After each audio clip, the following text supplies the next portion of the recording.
In part, this is why feminists are the most miserable of all people. Just think of the women who have banked their whole existence on being able to shake their assets. But now that their assets have depreciated in value, they're very upset about it. The Godly Troublemaker podcast. Up in the club. Just broke up. I'm doing my own little thing. You decided to dip, and now you want a trip. 'Cause another brother noticed me. I'm up on him. He up on me.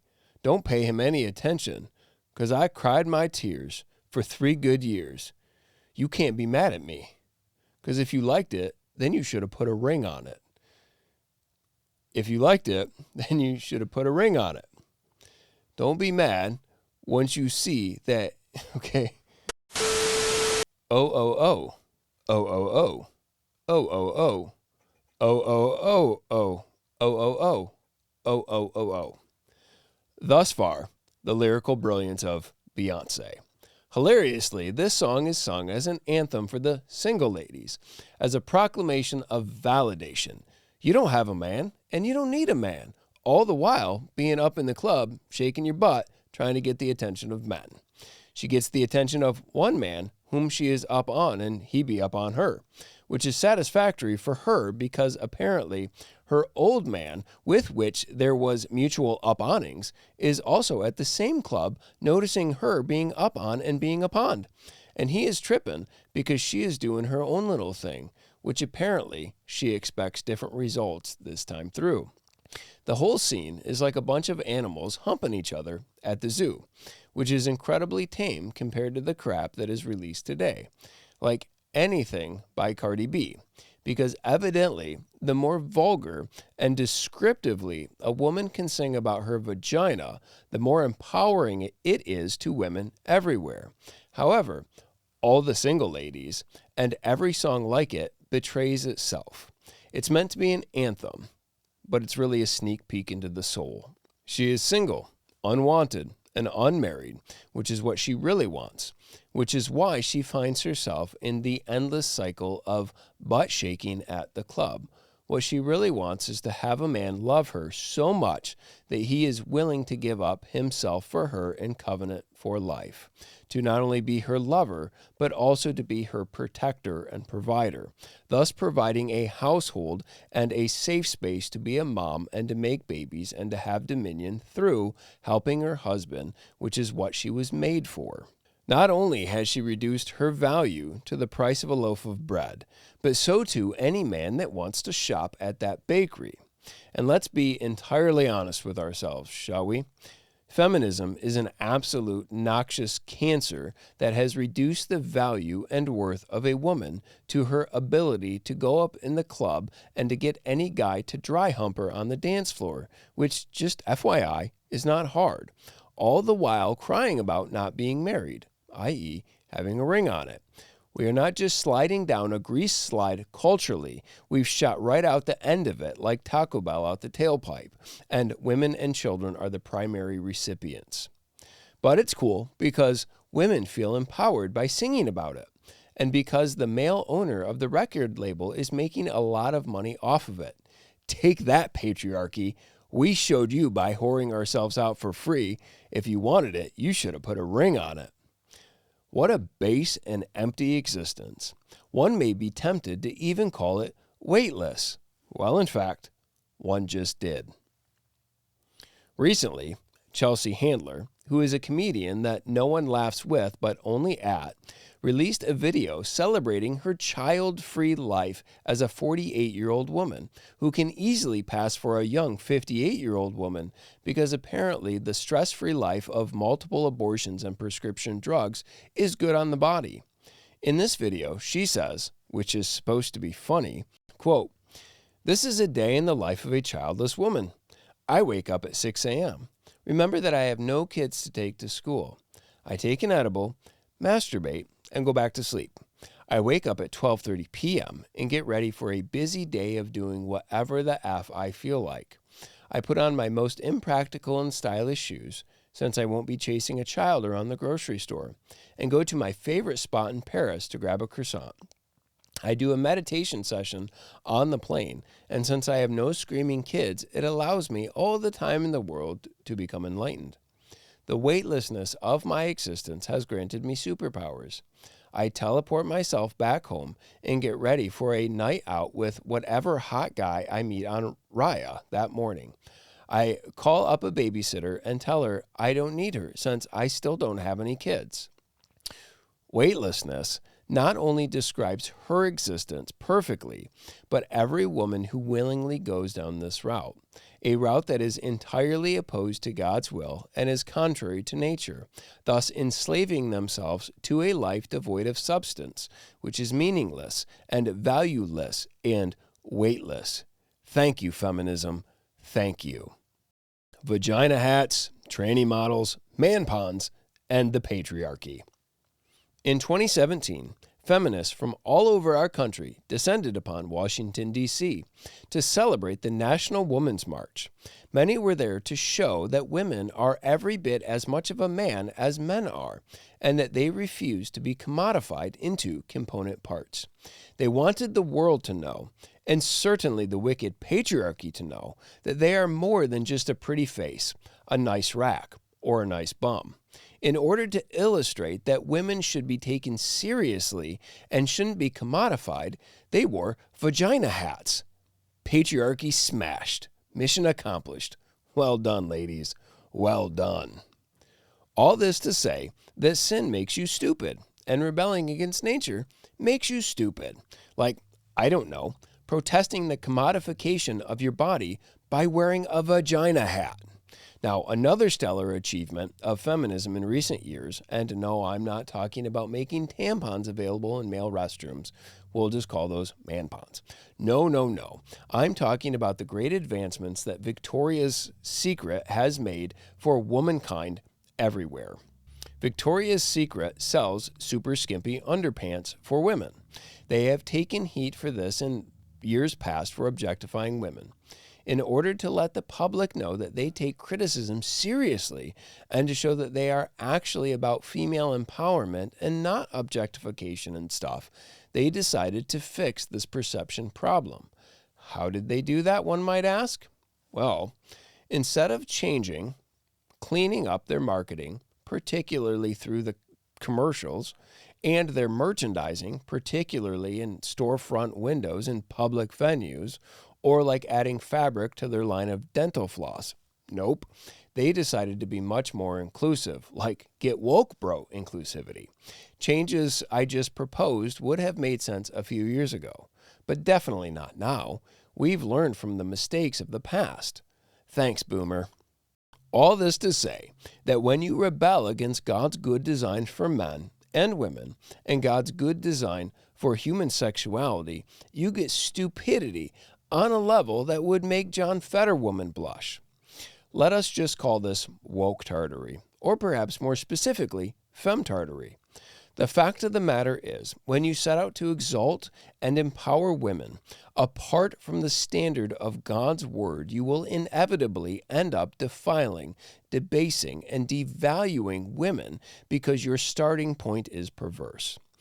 All that is feminine should be loved and protected by men so that it can flourish under male headship and care. Hypothetically speaking, let's just call this patriarchy. Just a little term I'm making up on the fly, but I think it works. The patriarchy is like a protective fence. Maybe we'll call it a wall around your property. When you remove that, it's not just that what is special and valuable and precious can get out. It's also that all the wolves can get in. And, my grandma, what big teeth you have. Vagina hats, tranny models, manpons, and the like all originated somewhere. Perhaps it was when that nice little old lady with massive teeth told Little Red Riding Hood that she was a slave if she wanted to stay home and raise her children, while her husband provided for the family. But she was free when she serves her boss and gives her life to him as a wage slave. Raising your children is one thing, but smashing the glass ceiling, that's a legacy. And I love that women feel comfortable celebrating their feminine beauty in the workplace with shoulder pads and dyke doos and lady pantsuits. In part, this is why feminists are the most miserable of all people. The devil never delivers on his promises. They drank from the devil's cup, now they have to see the devil's din. Just think of the women who have banked their whole existence on being able to shake their assets. But now that their assets have depreciated in value, they're very upset about it. We could think of any number of actresses or musicians desperately trying to get people's attention in order to validate their existence, or the endless number of women who climbed the corporate ladder only to find themselves alone at the top of it, with the air getting increasingly thin, and now that their ovaries have dried up, they're forced to mother their staffs, who don't care about them at all. What God has designed for women is so much better, fuller, richer, more influential, and impactful. Quote, "For a man ought not to cover his head, since he is the image and glory of God. But woman is the glory of man. For man was not formed from woman, but woman from man. Neither was man created for woman, but woman for man." 1 Corinthians 11, 7 through 9. Woman, then, is the glory of the glory, but her glory is a complementary glory. Her glory is compound interest upon her husband's glory, which means she is designed to compound glory in relationship to man, particularly one man, her husband, making both more glorious in covenantal union than either could be individually, thus multiplying their ability and capacity for dominion. Woman is a glory multiplier, but she is a glory multiplier in her very ability to function as she was designed to be. Her glory is not found in her acting like a man, but rather like a woman. She was designed as a helper and not a head. She was designed for companionship, for marriage, and for making babies. This is her glory, dominion, and influence. And the home is ground zero in the war for the cosmos, and women are at the very center of it. John Angel James explains, quote, "Every woman, whether rich or poor, married or single, has an influence within which, according to her character, she is exerting a certain amount of power for good or harm. Every woman, by her virtue or her vice, by her wisdom or her folly, by her dignity or her levity, is adding something to our national elevation or degradation. As long as female virtue is prevalent, upheld by one sex and respected by the other, a nation cannot sink very low in the scale of ignominy by plunging into the depths of vice." End quote. Yes, men were created to rule, and yes, men are absolutely responsible for either abdicating this duty or abusing this duty. They are 100% responsible in every way that they have sinned and rebelled against what God has designed for them. However, the converse is also true regarding the nature and design of women. When women rebel against this, not only do they rob themselves of all the joy God has designed for them, but they also inevitably curse their homes and the nation because of the role of helper and influencer. If Cardi B's hit song WAP is any indicator as to where we are on the scale of ignominy, I'd be tempted to say that we are screwed. If women want to be honored and respected and valued, then they should act in an honorable way, which means there needs to be a standard with which to conform to, and that standard can only be determined by the Creator and not by the creation. If women rebel against this, it will have a degrading and defiling effect across the board. It's hard to have any degree of credibility in bashing the patriarchy and decrying the perverseness of masculinity while being all up in the club, shaking your butt and complaining that men act like dogs. Or like a woman who goes to the gym so the twins can get some air and she can show off her derriere, and then is very upset when men stare at the very derriere that she is sticking up in the air. I think it's 3 Peter, I'm not really sure, that says, if you don't want to be treated like a whore, then don't act and dress like a whore. Oh, I'm paraphrasing, of course. Again, from John Angel James. Quote, "To a certain extent, woman is the conservator of her nation's welfare. Her virtue, if firm and uncorrupted, will stand sentinel over that of the empire. Law, justice, liberty, and the arts all contribute, of course, to the well-being of a nation. Beneficial influence flows in from various springs, and innumerable contributors may be at work, each laboring in his vocations for his country's well. But let the general tone of female morals be low, and all will be rendered nugatory, while at the other hand, the universal prevalence of womanly intelligence and virtue will swell the streams of civilization to its highest level, impregnate it with the richest qualities, and wide is fertility over the widest surface. A community is not likely to be overthrown where woman fulfills her mission, for by the power of her noble heart over the hearts of others, she will raise it from its ruins and restore it again to prosperity and joy.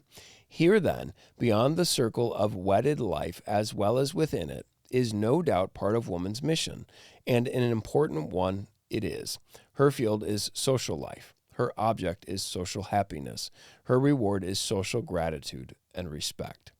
If one wanted to argue that the primary responsibility for the degradation of women in our culture falls on men, I would wholeheartedly agree, and I have said so repeatedly, emphatically, unapologetically, and publicly, which is why I never tire of declaring the virtues and necessity of a godly patriarchy as God's good design for men and the home and the church and society as a whole.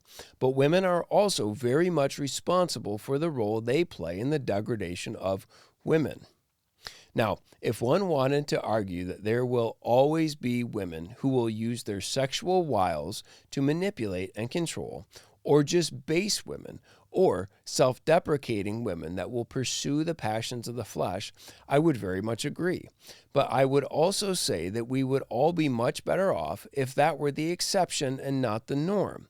And I would emphatically add that those women would be much more likely to become the exception if we pursued and exalted the norms of what God has designed for women.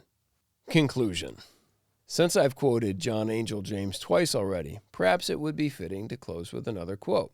However, before I do, I want to stress the importance of what is actually being said here.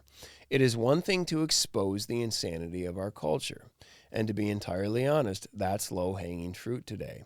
It's another thing entirely to have a constructive alternative standard to point people to. Fortunately, we have that in God's Word, and it is glorious. God is not only the author of life, He is the author of human sexuality and gender roles, and what He has designed is good. And when we rebel against that, there is devastating consequences that have a compounding generational impact. Quote, "If I am right to the nature of woman's mission, I cannot err to the proper sphere of it. If she was created for man, and not only for the race of man, but for one man then, the easy and necessary inference is that home is the proper scene of woman's action and influence. There are few terms in the language around which cluster so many blissful associations as that delight of every heart, the word home, the Elysium of love, the nursery of virtue, the garden of enjoyment, the temple of concord, the circle of all tender relationships, the playground of childhood, the dwelling of manhood, the retreat of age, where health loves to enjoy its pleasures, wealth revels in its luxuries, and poverty bears its rigors, where sickness can best endure its pain, and dissolving nature expire, which throws its spell over those who are within its charmed circle, and even sends its attractions across oceans and continents, drawing to itself the thoughts and wishes of the man who wanders from it to the antipodes. This home, sweet home, is the sphere of wedded woman's mission." End quote.